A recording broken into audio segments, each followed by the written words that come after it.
There's this really cool poem that I enjoy, and it's in Arabic, and allow me to translate parts of it for you. So the poet, he says, "An-nafsu," you're inside you. "Tajza'u an takuna faqiratan." It hates the fact that you might not get everything you want, everything you desire, or that you experience poverty. "Wal-faqru khayrun min ghinan yutghiha." Perhaps not having everything you want is better than having everything you want that allows you to transgress and feel that you have no limits. Whatever I want, I can have at any time.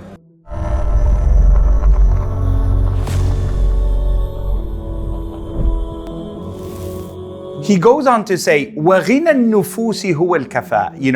The true enrichment, the true joy, the greatest content you will have in life is to be able to appreciate whatever you have in life to its fullest.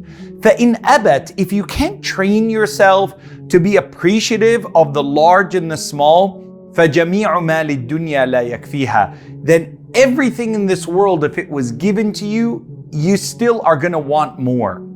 هِيَ الْقَنَاعَةُ فَالْزَمْهَا. Learn to find peace with all conditions inside yourself. You will feel like a king. لَوْ لَمْ تَكُنْ إِلَّا رَاحَةِ الْبَالِ وَالْبَدَنِ. Even if your kingdom is just that you have a good night's sleep and a good rest and a happy environment around you. What's the meaning of that poem? Well, it means to me a certain number of things. And I hope it's something that you can kind of reflect on, whether you're young or old. That what are the things that we value so much? They're usually things that other people we assume value. So you want to have something not just because it's going to give you joy, but you want to be able to kind of show other people that you have it. So you're trying to live your life through other people's eyes. So if I got these pair of sneakers or I got these new Jordan ones, by the way, I love Jordans. I got a few myself. I'm not saying don't have the nice things in life. You got to have nice things in life because that makes you happy as well. But that isn't the secret to happiness. Meaning that if I don't have it, or if something happens to them, or I misplace them or lose them, or I couldn't afford it at a certain period of time, it doesn't mean that I can't find joy in other things. Why? Because I'm not looking at it through other people's eyes who I want to observe me and to judge me as being a little bit higher just because I got that thing. And that comes back to the ego and how we kind of view things in the world. We're going to talk about the ego and its place in making us susceptible or likely to fall into errors and sins.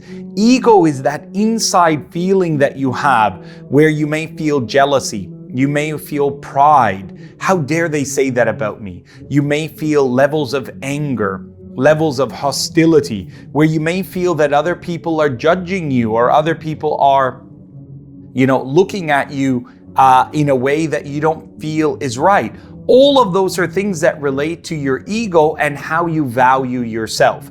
And the value you put on yourself, one of the best things that you can do is to strip away as much of it from where you believe other people value you from. And in fact, you will see a lot of social media. For example, Instagram now, you'll notice that they took off the likes. Before, when somebody liked your photo, it'll say how many likes, and people were doing crazy things to get more and more likes, which really wasn't good for their health, really wasn't good for their mental health and their ability to judge right and wrong. So Instagram and Facebook, they took that away because they knew it's self-destructive. Why? It's making you feel happy, not because of what you're doing, but what you experience from other people. And the greatest joy that you will have is being able to enjoy from the inside out. And that's what Islam says. Islam wants us to connect to Allah subhanahu wa ta'ala, that in whatever condition we are, we have rida with Allah. In the next session, I'm going to speak to you about being content with Allah, content with Islam, and content with our Nabi Muhammad sallallahu alayhi wa sallam as our messenger. وأكون للخير العميم مثالا